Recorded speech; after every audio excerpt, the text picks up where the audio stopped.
Hey guys, my name is Dylan, and this is my first ever YouTube video. I thought I would kind of go into who I am and what kind of videos I want to do. I doubt this video will even get any views, but it's not really for that. It's more for like later down the road when I have, 10, 20, 100 videos and people want to know more about me. This is what this video is going to be for. I kind of want to do it for fun. I kind of want to do it because, yeah, it just sounds like it's fun, and I think that would be a really great thing. I am trying to organize a schedule for this YouTube channel. I know at first it's not going to be spot on. I would like it to be, but it's just not, because I do have a full-time job, and I'm going to try to work on that. And I also want better camera equipment, but that'll just come later if I even, want to continue this. I'm just going to upload a few videos here and there, reviewing cars, working on cars, just daily vlog stuff. I am pretty excited, but also kind of super nervous. I don't know how YouTube community will take me. The car community doesn't really, I don't have a ton of friends in the car community, even though I'm a huge car guy. Ever since I was probably, I'd say 7 or 8 was when I first started really liking cars. I didn't even know it at the time, but I remember I was riding in the car with my grandpa, and we passed by a Kia dealership, and I saw a Kia, I don't know, it was this little, the Kia Rio, I think was what it was called. It was a little sedan. And the first thing out of my mouth was, man, those tires are small, so they must be cheap to replace. That's probably why they made it like that. And my grandpa looked at me shocked. He was like, you thought about all of that sitting at the stoplight next to a Kia dealership? And I was like, yeah, cars are cool. And he's like, when did you start liking cars? I'm like, I don't know. Now they're interesting. So he then started to kind of take me all over the place and, started to show me cars. And then we fast forward a few years, and I lived with my dad. And him and I used to watch Top Gear. We used to watch Top Gear every Sunday. Every time a new one would come out, we'd sit down and we'd watch that stuff. I would get my monthly subscriptions of Motor Trend, and I would only read them on Sundays after all my homework and stuff was done. But I would read them on Sundays while we were watching those videos, those shows, and I just loved absorbing information about cars. I absorbed and I absorbed and I absorbed information. You could point at a car on the street and I would know what it is, even if it was some stupid 90s shitbox JDM car that no one would even know about, or some ugly, French car, whatever. I then started to really become interested in cars when I got my first car a few years later, and it was a Ford Escort. Up until this point, I didn't have a car. I didn't get my driver's license until I was 18. I didn't have a car, and this is the first car I ever had, and it was a 1994 Ford Escort. Pretty gnarly. One of the wheels didn't match, but it was my first car, and I fell in love with it. The first thing I thought about when I got that car was, man, it needs more power. And then I told my dad that, and he was like, yeah, welcome to the car guy thing. And I'm like, oh shit. So we didn't do anything to it. It had an overheating problem. I only had that car for about a year. Finally, I just got rid of it. The head gasket blew. I sold it for what I bought it for. The guy was really excited. He just loved the old 90s Ford cars, I guess. I don't really know why, but he did. And then, I know, drum roll please, I got a 2003 Honda Civic EX. I loved that car. It was probably the nicest thing I ever had. It had a sunroof. It wasn't a manual like what I wanted. My dad did teach me how to drive manual when I was young on his 92 F-150, but it wasn't a manual, even though I was hunting for one. It wasn't a manual, but it was an automatic, but I don't care. I still loved it. That was the first time I ever worked on my own car. I changed my own oil. I did it every 2,500 miles. Now, keep in mind, this damn thing had 205,000 miles on it. It was some shitbox, just old Honda Civic. It was a coupe. It was in midnight blue metallic or whatever they called it. Amazing. I loved it. And I bought my first mod on that car, and guess what it was? a fucking fart can. It was a catback exhaust. It was from, I want to say like Skunk 2 or like NVIDIA or someone like that. I don't remember who it was from. It was expensive, and I probably shouldn't have bought it for a car that had 97 horsepower at the wheel, but I wanted it, so I used my tax return and I bought it. That car got me through a lot. I never got stuck in the snow. I never had a problem with it. It was just a lot of fun. And then I was driving on the highway. It was shortly after I just got done racing with someone. I was driving on the highway, and lo and behold, it blew up. I don't know what happened to it to this day. It's actually still sitting in my yard. I'll get into that in a little bit. It's still sitting in my yard. I wish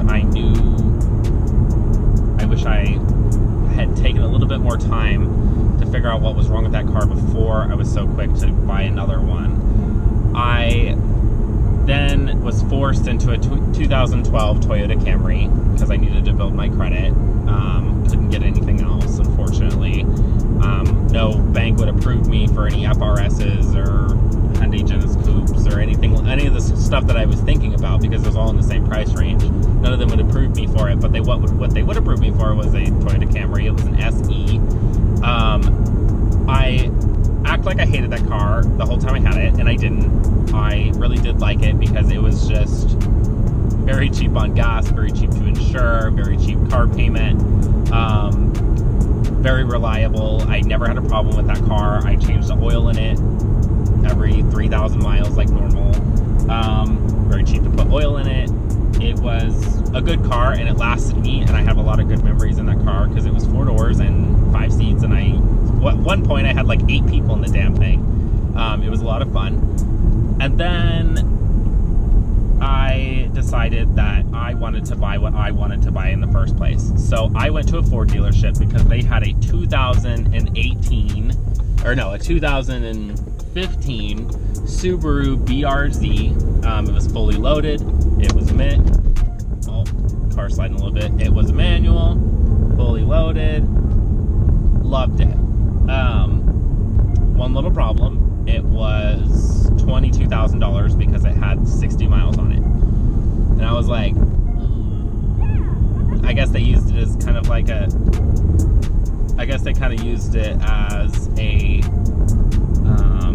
not like a fleet vehicle, but when someone would come in and get their oil changed and they needed to go do something, they would loan them the BRZ if they had a similar car. So it only ended up getting like 60 miles on it because it was only used like that twice, because they couldn't sell it because, Subaru thinks that it's worth $36,000 and it's not. And they couldn't sell it. So then that Subaru dealership transferred it to its partner Ford dealership here in my town. And I went in and they're like, sorry, listen, I can't approve you for that, but I can approve you for something a lot cheaper. And I'm like, here we go. Here comes, it's going to be another Ford Fusion. It's going to be a Toyota Camry. He actually said, I have a Mustang, 2015 Mustang EcoBoost. While it wasn't automatic, it was fully loaded. It was a very pretty black color. It still is the black color that it is. Paint's shit on it. I need to get it repainted. And it was the 50th anniversary, so it had the bigger 19-inch wheels on it, and they were bigger wheels. They were 9.5 or 9s or something like that wide. And they let me test drive it. And when they said 4-cylinder turbo, I was like, I don't know about that. I'm gonna my first thought, which I don't think like this anymore, and I hate people like this, or I hate people who treat people like this, was I was like, I'm gonna get made fun of because it's not a V8 Mustang. I know I'm gonna get made fun of because when this car was new, I made fun of it. I was that tool bag that made fun of the car 4 years ago when it was brand new. Because I'd never been in one. I'd never driven one. I was uneducated and not smart about what was happening. So I test drove it, and the minute I got onto the straight, after we let it warm up, because I never had a turbocharged car, and he's like, you gotta let it warm up for a little bit. And I'm like, well, that's weird. I didn't know. After we let it warm up for just a little bit, he was like, okay, let's go onto the straight. There's not a lot of traffic here. He made me put my foot on the brake all the way down, and he made me mash the gas pedal. And I was like, oh shit, what are we gonna do? Oh my God, I fell in love with that car the minute I released the brake. And I understand this is not the fastest Mustang you can get. And I understand that it's not the fastest car in the world.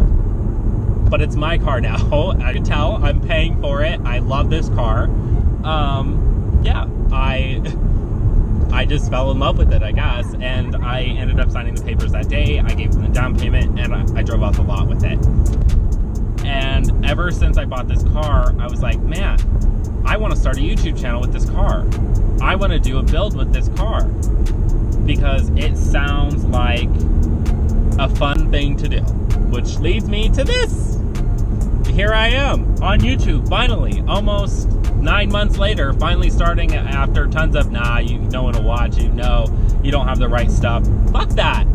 My friend lent me a GoPro and I have my iPhone. I'm gonna start doing videos because both of these damn things shoot at 4K 60 frames a second. What's better than that?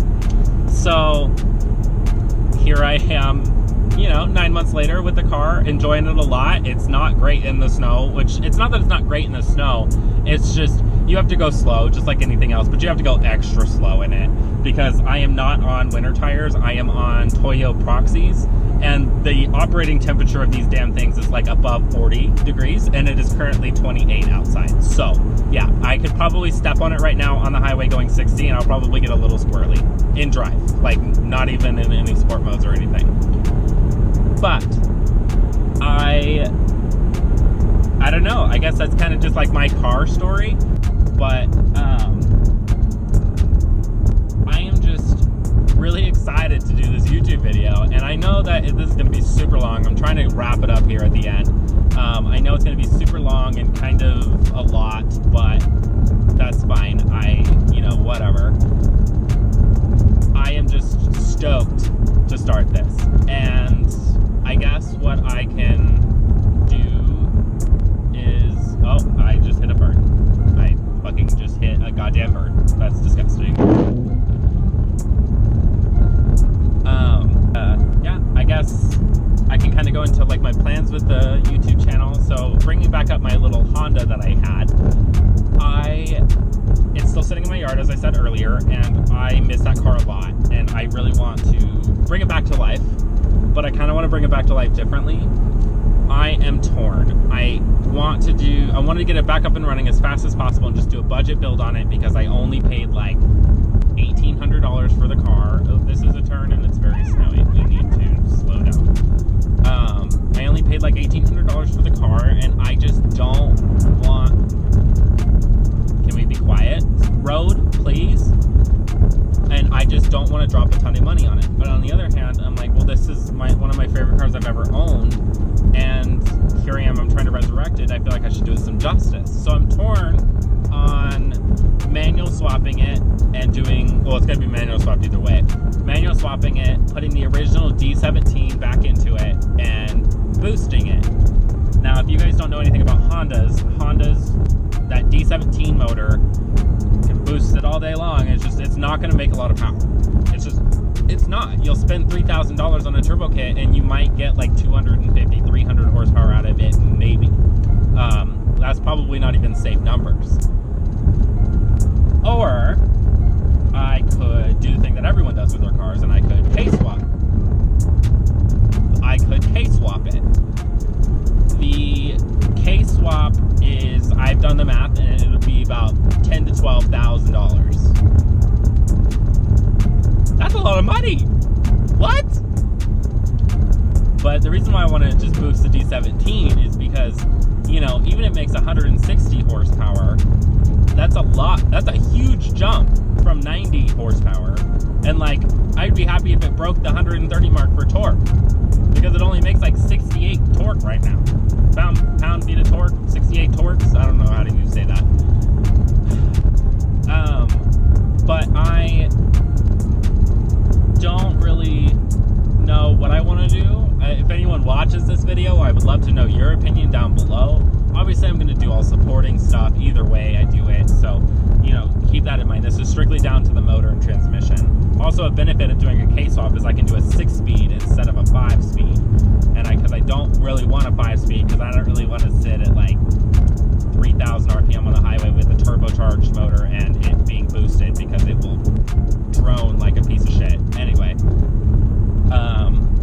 I am just super excited to start this. I hope some people watch this and kind of, give me some advice on the YouTube channel, think what they want to see. I would love to see that kind of stuff. I don't know what you guys want to see. I know what I want to see, but that isn't really, you know, I really am super picky, and I watch about 8 different genres on YouTube. So there's that. So I'm so torn on the style of video I want to do. Yeah, I guess that is my YouTube channel. If you guys liked it, go ahead and give it a like. If you guys want, you can subscribe to see more of my stuff in the future. Like I said, I'm just super excited. Yeah. All right. Bye, guys.